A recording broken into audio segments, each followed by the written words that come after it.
ይህ የምፅዓቱ አዋጅ ነጋሪ አገልግሎት ወቅታዊና ዕለታዊ ወጎችን በማቅረብ ትንታኔ የምንሰጥበት የተለያዩ እንግዶችንም በመጋበዝ የምናቀርብበት መድረክ ነው። መረጃዎችን ያጠናከረ ይዞልን የሚመጣው ፓስተር አለማየሁ ነሙ ሲሆን ፕሮግራሙን የመራና መሰናዶውን ኤዲት በማድረግ ወደ እናንተ የሚያቀርበው ይልቃል አስራት ነው። መልካም ጊዜ። ሻሎም ሻሎም፣ ውድ የተከበራችሁ የምፅዓቱ አዋጅ ነጋሪ አድማጮቻችን እንዴት ዋላችሁ? ሰላም ለእናንተ ይሁን። እንግዲህ የወቅታዊውን የዓለማችንን ሁናቴ ክስተቶቹንም ጨምሮ በመጽሐፍ ቅዱስ እይታ ለመፈተሽና ለመገምገም ከፓስተር አለማየሁ ጋር ተገናኝተናል። እንግዲህ የምናየው የምንሰማው ሁሉ መዳረሻው የክርስቶስ ኢየሱስ ዳግም መምጣት ጋር የሚወስደን ነውና እንዲሁም ደግሞ የቤተክርስቲያን መነጠቀንም ጨምሮ የሐሰተኛው ክርስቶስ መገለጥም በቅርቡ እንደሚሆን ሁሉ የሚያመላክተን ስለሆነ በየትኛው ጎራ አሰላለፍ ላይ እንዳለንም ራሳችንን እንድንገመግም የሚያስደርጉን መረጃዎችን ወደ እናንተ እያመጣን እንገኛለን። ዛሬም እንደተለመደው በዚህ በዕለተ ቅዳሜ የቀን መረጃችን ፓስተር አለማየሁ መረጃዎችን አሰባስቦ አደራጅቶ ሊያነቃን ዳግም እንግዲህ ተገናኝተናል። አጠገቤ የሚገኛል። ከእርሱ ጋር እንግዲህ ጥሩ ጊዜ እንዲኖረን እመኛለሁ። ይልቃል አስራት ነኝ ከምፅዓቱ አዋጅ ነጋሪ አገልግሎት። ውድ አድማጮቻችን በተከታታይ እንግዲህ ሰሞኑን ዓለማችን ምን ገጠማት የሚለውን ወደ እናንተ መረጃዎችን እያመጣን ነበረ። ዛሬም እንግዲህ ተባብሶ እየቀጠለ ያለው የዓለማችን ወቅታዊ ጉዳይ የወደፊቱን አመላካች እየሆነ መጥቷልና በአንክሮ እንድታዳምጡን በማስተዋልም ጭምር ነገሮችን እንድታዩ እንድታዳምጡ መረጃዎችን ይዞልን መጥቷል ፓስተር። እርሱ ጋር እንግዲህ በድጋሚ ጥሩ ጊዜ እንደሚኖረን አምናለሁ። እንግዲህ ሰላምታ ስለሚቀደም ከሰላምታው በማስከተል ወደ መረጃችን እናመራለን። ሰላም ላንተ ይሁን ፓስተር፣ እንዴት ነህ? ደህና ነው ወይ? እንደምን አለ ወንድም ይልቃል? ሰላም ነህ? እግዚአብሔር ይመስገን። ቀኑ መብረር ይገርመኛል። ይሄ ነገር እንዴት ነው? ልክ ድሮ ትዝ ይለኛል ካሴት፣ እነዚህ ድሮ ካሴቶች ሲያስቸግረን ምንድነው የምናደርገው? ስክሪፕቶ እናደርግና በተለይ ወደ መጨረሻ ከሆነ ፍጥነቱ በጣም ደስ ይላል። ቶሎ ነው የሚያልቀው እና ልክ እንደዛ ነገሮች እየተገባደዱ እየፈጠኑ ነው ያሉትና ከመረጃው ጋር አስታከ እስኪ ምንድነው ልትለን? እንግዲህ መጽሐፍ ቅዱስም ምን ይላል መሰለ፣ ዘመናችን እንደ ሸማኔ መወርወሪያ እንደዚሁ ፈጠነ ነው የሚል። ሸማኔ መወርወሪያ፣ ሸማኔ ጋቢ ወይም ነጠላ ሲሰራ መወርወሪያ ያለች አይደለ? መደወሪያ ነው የሚባለው አይደለም? መወርወሪያ ነው የምትባለው። መደወሪያ ሌላ ነው። ይህች መወርወሪያ ዋና የምትሰራው እሷ ነች። በእግርህ ወደ ላይ ወደ ታች ከፍ እያደረግ እሷን ትወረውራለህ። እሷ ክሩን እየጠላለፈች ምንድነው የተፈለገውን አይነት ቀለም ልትገጥምላት ትችላለህ። የተፈለገውን አይነት እንትን ልትሰጣት ትችላለህ። እንደ ሸማኔ መወርወሪያ ዘመናችን እንዲሁ እየፈጠነ ነው እየሄደ ያለው። መጽሐፍ ቅዱስም ላይ ይናገራል ይህንን ጉዳይ እና እንግዲህ ዓለማችን አሁን የሆነ ምንድነው አጣብቂኝ ውስጥ ገብታለች ዓለም። የዓለም ሀገራት የሆነ አጣብቂኝ ውስጥ እየገቡ ነው ያሉት። ይሄ አጣብቂኙ ምንድነው? የጎራ የኃይል አሰላለፍን እየፈጠረ ያለ እየመጣ ነው ያለው። ከኃይል አሰላለፍና ከጎራ መፈጠር ባሻገር ደግሞ የዓለምን የበላይነት ለመቆጣጠር የሚደረጉት ሩጫዎች፣ በዚህ መሃል ደግሞ የጨለማው ዓለም ሰራተኞች የሚጫወቱት ከፍተኛ ሚና እየተመለከትከው ስትመጣ ዓለማችን ከምን ጊዜውም በላይ በጣም እየፈጠነች እየሄደች እንዳለች ትመለከታለህ። መፍጠኑ ብቻ ሳይሆን የሚያደርሰው ዳሜጅ፣ ብዙዎችን ወደ ጨለማ ይዞ የመሄዱ ጉዳይ፣ እንደገና ደግሞ ምንድነው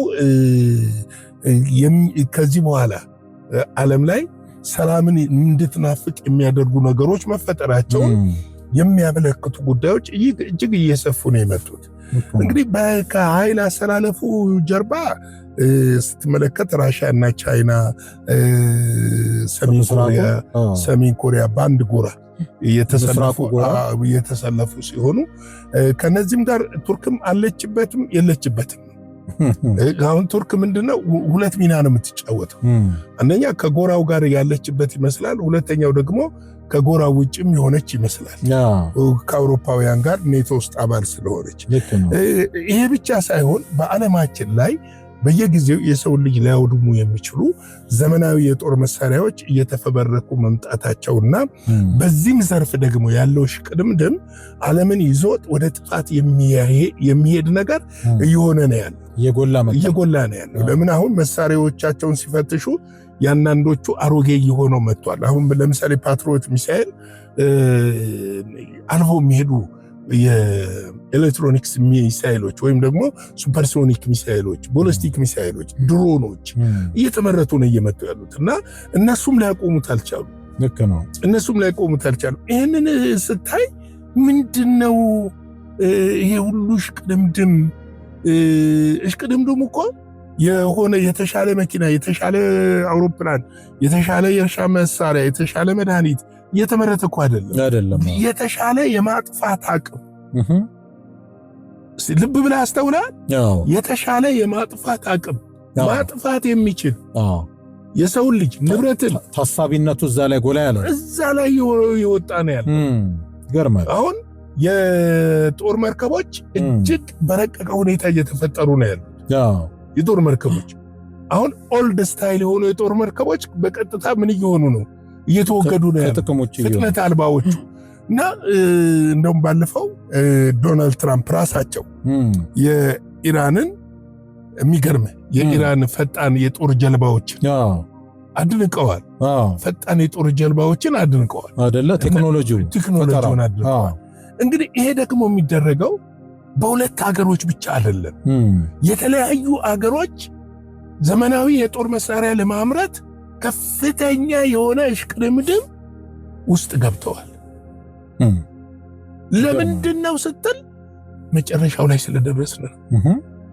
መጨረሻው ላይ ስለደረስን ነው። ለምሳሌ እኔ በጣም የሚገርመኝ ነገር አለ። የተወሰነ ጋፕ ከሁለተኛ ዓለም ጦርነት በኋላና በተለይም ቀዝቃዛው ዓለም ጦርነት ካበቃ በኋላ ዓለም የተወሰነ ጋፕ አግኝታ ነበር ከጦርነት የምታርፍበት መሳሪያ እሽቅድምድም ከማምረት ብዙ የጦር መሳሪያ ፋብሪካዎችም የተዘጉባቸው ዘመናቶች ነበሩ። አሁን የተዘጉ ሳይሆን እየተከፈቱ ያሉት ደግሞ ሞደርን የሆኑ የሚሳኤሎች፣ ሮኬቶች አሁን እየተመረተ ያለ እኮ ታንክ ምናምን እኮ አይደለም፣ መድፍ ምናምን እኮ አይደለም። በቃ ይኸውልህ ድሮኖች፣ ዘመናዊ ድሮኖች፣ ዘመናዊ ሚሳኤሎች፣ ዘመናዊ የኒኩለር ተሸካሚ አገሩ አቋራጭ የሚገርም አገሩ በደቂቃዎች የሚያወድም ማለት 17000 18000 ኪሎ ሜትር ሄደው ማውደም የሚችሉ የጦር መሳሪያዎች እየተመረቱበት ያለንበት ዘመን ላይ ያለ ነው። ግን ምን ያህላችን ቆም ብለን አይተናል የሚለውን ነገር ስንመለከት እኔ እንትን ያለን አይመስለኝም። በተለይ አሁን ዓለምን እያስፈራች የመጣችው ከአሜሪካም ከሩሲያም ይልቅ በጣም በከፍተኛ ሁኔታ እያስፈራች የመጣችው ቻይና ነች። ቻይና ባለፉት በእነዚህ አጭር ጊዜያቶች ውስጥ እንኳን እጅግ በርከት ያሉ የተለያዩ አይነት ያላቸው ሚሳኤሎችንና ድሮኖችን፣ ዘመናዊ ጦር ድሮኖችና ሚሳኤሎችን አምርታለች። ይህንን እኛም ዘግበነው ነበር ታስታውስ ከሆነ። ነገር ግን አሁን ዛሬ ይዤልህ የመጣሁት ነገር ደግሞ ኒኩለር ተሸካሚ የሆነ ኤሌክትሮኒክስ የሆነ በጣም ሱፐርሶኒክ የሆነ ድምፅ አልባ የሆነ በቃ ድንገት ከተፍ የሚል ማለት አንደኛ ኒኩለር ተሸካሚ ነው በራሱ ሁለተኛ በጣም ፈጣን ነው፣ ሱፐርሶኒክ ነው። እንደውም እነሱ ሃይፐርሶኒክ ይሉታል። በጣም ፈጣን ነው። መጀመሪያ ሩሲያ ናት እንትን ያለችው። አሁን ከሱም የሚፈጥን ነው። ፈጣን ብቻ ሳይሆን ድምፅ አልባ ነው። ለምሳሌ ድምፁን ተከትለህ በጸረ ሚሳኤሎች ዲክቴት ማድረግ አትችልም። ማለት ከራዳር እይታው ከምንም በቃ ድምፅ አልባ ነው። ድምፅ አልባ ስለሆነ የት እንደተተኮሰ የት ጋር እንደሚያርፍ ምን እንደሆነ አታውቅም። ሲነሳ ሲያርፍ ነው የምትሰማው። ይህንን ሰሞኑን ለዓለም ውስጥ አስተዋውቃለች። በቀደም ያስተዋወቀችው ምን ነበረ? ከውሃ ውስጥ የሚወጣ የት ቦታ እንደሆነ አታውቅም። ከውሃ ውስጥ የሚጎነጨፍ አቅጣጫውን በተለያየ ጊዜ በፍጥነት መቀየር የሚችል ለጠላት ኢላማ ሊሆን የማይችል ነበረ። አሁን ደግሞ ሌላ አዲስ መሳሪያ ለዓለም እያስተዋወቀች ነው ያለችው። እንግዲህ ቻይና አዲስ ድምፅ አልባ ሚሳኤል ተሸካሚ በጎን የሚሄድ እና ድምፅ አልባ የኒኩለር ተሸካሚ ተሽከርካሪ ይፋ ሆኗል። አሁን መሳሪያውንም ነው ተሽከርካሪውንም ማስወንጨፊያውንም ጭምር ማለት ሁለቱንም ነው። እኔ በጣም ነው የሚገርመኝ ይሄ በቻይና ዩኒቨርሲቲ ተማሪዎች የቻይና ተመራማሪዎች ቡድን በጎን የሚሄድና በቆመበት ቦታ ላይ ሙሉ በሙሉ የሚዞር አስደናቂ ብቃት ያለው አዲስ የኤሌክትሮኒክስ ከባድ ተሽከርካሪ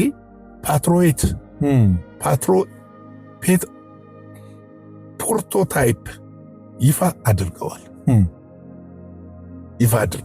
ይህንን ይፋ ያደረጉትን ተሽከርካሪ ደግሞ ምን አይነት ነው? ድምፅ አልባ ሚሳኤል የሚሸከም ይገርማል በጣም ኒኩለር ተሸካሚ የሆነ ድምፅ አልባ ሚሳኤል የሚሸከም በቃ ይሄ እኮ ግልጽ ነው እኮ ፓስተር። አሁን በቅርብ እንኳ ሊሆን ያለውን ጭምር የሚያሳየን ይመስለኛል። አዎ እንግዲህ ምንድነው መሰለ የቴክኖሎጂ መራቀቅ ብቻ ሳይሆን የሁለቱ ሀገሮች በተለይ በኤአይ ቴክኖሎጂ ላይ ያላቸው እሽቅድምድም በጣም ፍጥጫ ውስጥ የከተተው ሆኗል። አይተህ ከሆነ ሰሞኑን እንዲወጣ የቻይና ኤሌክትሮኒካል ሮቦቶች ከአሜሪካ እንዲታገዱ እያደረገች ነው ያለችው አሜሪካ። ግን ይህን ማድረጓ የበለጠ ለቻይና የተሻለ ነገር ማድረግ እንድትችል እድል እየሰጣት እንደሆነ ራሳቸው የቴክኖሎጂው ተጠቃሚ ሀገር እንደነ ሜታ የመሳሰሉ እንደነ ዙከርበርግ የፌስቡክ እሱ ብቻ አይደለም እሱ ኤለን መስክም ሳይቀር የአሜሪካን መንግስት እየተቃወሙ ነው ያሉት። ይሄ የበለጠ እድል ይሰጣታል። እናንተ የምታስቡት አይደለም የሚሆነው፣ የበለጠ እድል ይሰጣታልና እዚህ ጉዳይ ላይ የነሱን ቴክኖሎጂ ማወቅ ይፈልጋሉ። እነዚህኞቹ እኮ የሚናገሩት ጽንፍ ይሄ ነው። ነገር ግን በኤአይ ቴክኖሎጂ ብቻ ሳይሆን በጦር መሳሪያውም ረገድ ኤአይ ምን ያህል እየተጠቀሙበት እንደሆነ ቻይናዎች እያሳየ ነው ያለው። አሁን ዙከርበርግ ያለበት ሪዝን ምን እንደሆነ ታውቃለህ ፓስተር? አሜሪካን ታስታውሳለህ? በባይደን ዘመን የአሜሪካን አፕሊኬሽኖች ቻይና ውስጥ እንዳይሰሩ ብሎክ ተደርጎ ነበር እና አንዱ ፌስቡክ ነበር እና ቻይና ደግሞ ይህንን እንትን ቴክኖሎጂ ደግሞ በራሷ ክሬት አድርጋ እንዲያውም ከዚህ በኋላ አይመጡም በሚል ያንን ራሷን ብሎክ አድርጋ የራሷን ፌስቡክ እና ሌላም የሶሻል ሚዲያ ፕላትፎርም ክሬት አድርጋ ከዛን ጊዜ ጀምሮ ነው እንደዚህ ሆነው እና ይሄንን ጉዳትም ስላየ ይመስለኛል ዙከርበርግ እንደዚህ ያለው። እንግዲህ የቻይና የኒኩለር አቅም ወደ አዲስ ደረጃ ያሸጋግራል ተብሎ የታሰበ ነው። ይሄ ተሽከርካሪውም በኤሌክትሪክ የሚሰራ በመሆኑ የሞተር ድምፅ ሆነ በሳተላይት የማይታወቅ ከፍተኛ ሙቀት አያወጣም። የት ጋር እንዳለ አይታወቅም። ድምፅ የለውም። በሳተላይትም አይታወቅም። ራሱ ደግሞ የሚሸከመውም ድምፅ አልባ ሚሳኤል በመሆኑ ደግሞ በጣም አስገራሚ ነው። ሁለቱም በአንድ መፈብረቅ። ስለዚህ አዲስ ቴክኖሎጂ መጥቷል ማለት ነው። ምክንያቱም በሳተላይት ኮኔክት አድርጎ አቅጣጫውን ኢላማውን ለመምታት እንትን ካላለ ሌላ ምን አይነት ቴክኖሎጂ አዲስ አለ ማለት ነው? አዲስ አለ። አሁን ምንድነው መሰለህ በተከታታይ ባለፉት ዓመታት ቻይና አዳዲስ ሳተላይቶችን ስታስመነጥቅ ነበረ። አይተህ ከሆነ እነዚህ አዲስ ሳተላይቶች አሁን ከሳተላይት ውጭ ደግሞ አንድ አሁን ኦማን ባህረ ሰላጤ ላይ እየታየች ያለችው አንድ የቻይና እንትን ምንድነች የምትባለው የመረጃና የመረጃና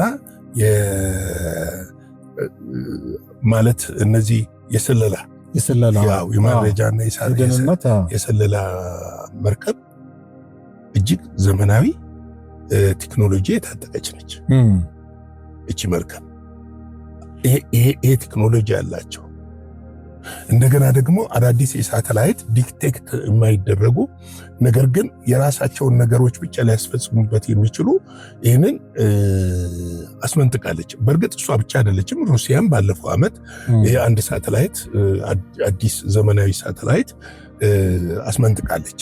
ሌላው በእነዚህ ሳተላይቶች ላይ በሷ ሳተላይቶች ላይ የተገጠሙ ጥርት አድርገው ሊያሳዩ የሚችሉ ናቸው። አሜሪካ በዚህ ይታማሉ ማለት ሳይሆን ነገር ግን አሜሪካኖቹ አንዳንድ ጊዜ ምን ይመስላል መሰለህ፣ የበላይ ስትሆን የበላይነት ሲሰማ የምትቀማ አይመስልህም። ገብቶሃል? የሚወሰድብህ አይመስልህም። አሁን እነዛ አድፍጠው ነው እየሰሩ ያሉት። ገብቶሃል? ምርቱን ብቅ ሲያደርጉ ብቻ ነው የሚታየው። ከሰው ልጅ ኖሌጅ በላይም የሆነ በስተጀርባም የጨለማው መንግስትም እጅም ሊኖር ይችላል። ምክንያቱም አሁን እነዚህ አሁን የመጡት እውነታዎች እነዚህ ኤሊያንስ የሚባሉት የሚታዩም የማይታዩም ናቸው ሲመጡና የራሳቸው ቴክኖሎጂ አለ እና አሁን ያ የጨለማው እነሱ መቼም ከሌላ ዓለም መጡ ብለን አናምንም እኛ እንደ ክርስቲያን እንደ መጽሐፍ ቅዱስ ያው የወደቀው መልአክ ግሩፖች ናቸውና ምናልባትስ የነሱስ ጣልቃ ገብነት ይኖረው ይሆን ወይ? ምክንያቱም ይሄ ቴክኖሎጂ ከየት ሊመጣ ይችላል? እስቲ አንድ ጥያቄ ልጠይቅ። ኤአይ ምንድን ነው? አሻሚ ጥያቄ ነው የጠየቅ። ምንድን ነው? እንዴት ነው የምትረዳው? በብዙ ነገር ልረዳው እችላለሁ። ቴክኖሎጂ እንዴትስ ራሱን በራሱ ያሰራል? እንግዲህ ይኸውልህ የእግዚአብሔር ቃል የሚለው በእርግጥ በመጨረሻው ዘመን ዕውቀት ይበዛል ይላል። ዕውቀት ይበዛል ይላል። ኦኬ። በእግዚአብሔር አምሳል የሰው ልጅ ስለተፈጠረ ከዕውቀቱ ጋር ተካፋይ ሆኖ ነው የመጣው ብዬ ነው ማምነው። ይሁንና ዴሞኒክ መገለጦች ደግሞ ይጠፋሉ ብዬ አላስብም። አንድ ጥያቄ ልጨምርልህ ወደ እኔ ከመመለስ። እሺ፣ ዓለምን አሁን ማን እየመራት ይመስላል? ጥያቄ የለውም። ስውሩ እጅ ነው። ምንድን ናቸው ስውሩ እጆች? የመናፍስቱ ዓለም ነው። የጨለማው መናፍስት ዓለም ነው። ስለ ኤሊያን ስታስብ ወይም ደግሞ ስለ ጨለማው ዓለም ስታስብ አንድ ዳይሬክት የሚመጣልህ ቁም ነገር የለም አለ። ምንም ጥያቄ የለውም። ገብቶሃል? ይሄ ቴክኖሎጂ በሰው ልጅ ዕውቀት ብቻ የተደረሰበት ሳይሆን ከመናፍስቱ ዓለም የመጣ ዓለምን ለመቆጣጠርና የዓለምን ያለውን የሰው ልጅ ገብቶሃል በአንድ ቋት ውስጥ ለማስገባት የተፈጠረ ቴክኖሎጂ ነው። ምንም ጥያቄ የለውም። ሰው ሊሰራው ይችላል፣ ነገር ግን ከሰው ቁጥጥር ውጭ ነው የሚሰራው። ልክ ነው። አሁን ለምሳሌ አርቲፊሻል ኢንቴሊጀንስ ቻትጂፒቲ በለው፣ ቻይና ደግሞ ዲፕስቲክ በለው፣ ሌሎችም አሁን እየወጡ ነው ያሉት። ነግሮክ እየወጡ ነው ያሉት። ብዙ ናቸው። እነዚህ ምንም ትእዛዝ አትሰጣቸው። አሁን ለምሳሌ አጭር ሲኒማዎችን 5 ደቂቃ ባልሞላ ጊዜ ውስጥ ወይ ደግሞ 30 እናስፋውና ሆሊውድ እንግዲህ ወራት የሚፈጅበትን በ30 ደቂቃ ውስጥ በጽሁፍ ጋይድ አድርገው ትክክለኛ ሰዎችን መርጦ ማለት ነው። በራሱ አስቦ አንተ ገጸ ባህሪውን ነው የምትሰጠው እኮ ልነግርህ እኮ ነው። ይሄ ያው ለኔ ከአይምሮ በላይ የሆነ ነው። ከእግዚአብሔር ዕውቀት በላይ የሆነ ነገር እንደሌለ አምናለሁ። ይሁንና ግን እግዚአብሔር እኮ ሰይጣንን እኮ ሲጥለው ብርሃኑን ነው እንጂ ወሰደበት ጥበቡን እኮ ኃይሉን ነው የወሰደበት። ጥበቡ እንዳለ ነው ያለው። ስለዚህ ይሄ ነገር ከዚህ ላለመሆኑ ምንም ጥርጥር የለኝም። አሁን ምን መሰለ ከቴክኖሎጂዎች ጀርባ አሁን እየረቀቁ ከመጡ ነገሮች ጀርባ የሰው ዕውቀት ብቻ ሳይሆን የመናፍስቱ ዓለምም አስተዋጽኦ አለበት። ስለዚህ ነው ነገሮች አሁን እኮ ምንድነው መሰለ ያሉት ለምሳሌ ኤለን መስክም ከሌሎችም የዚህ ቴክኖሎጂ ፈጣሪ ነን የሚሉ ሰዎች እየተጸጸቱ ያሉ ሰዎች እንዳሉ እናውቃለን። ምንድነው ወደፊት የማንቆጣጠረው ራሱን በራሱ የሚቆጣጠር ይሆናል። እንዴት ነው ራሱን በራሱ የሚቆጣጠረው?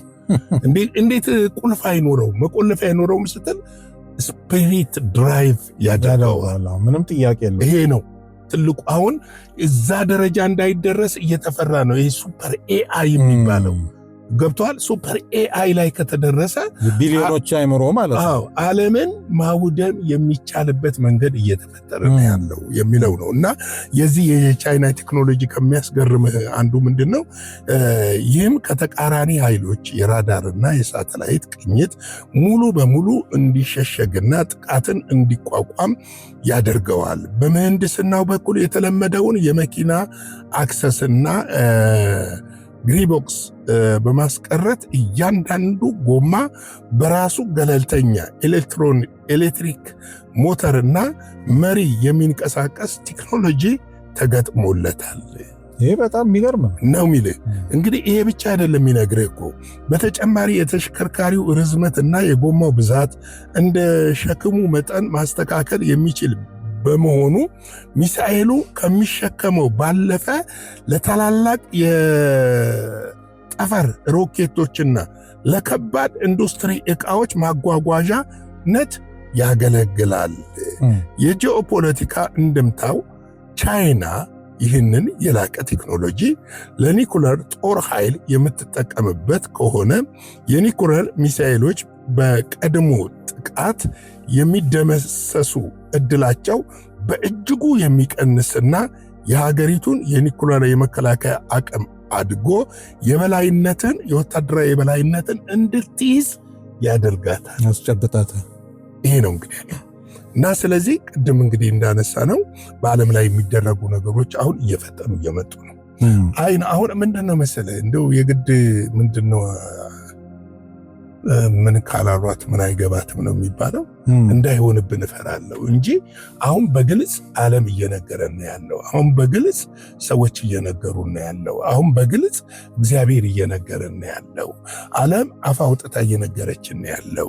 አሁን ያለው ነገር የኛ ጉዳይ ነው፣ የኛ ችግር ነው፣ የኛ አለመዘጋጀት ነው። እኔ እፈራለሁ ድንገት ተኝተን የለንም በጣም ምክንያቱም እግዚአብሔር ሕዝቡን ለጥፋት አሳልፎ አይሰጥማ። እግዚአብሔር ሕዝቡን ለክፉ አሳልፎ አይሰጥማ። ስለዚህ ድንገት ንጥቀት ይሆናል ብዬ እፈራለሁ። ለምን ኦልሬዲ ሬዲ ነው ሁሉ ነገር። አሁን ስትመለከተው ሁሉ ነገር ሬዲ ነው ያለው። ምን ቀረ? ምንድን ነው የቀረው?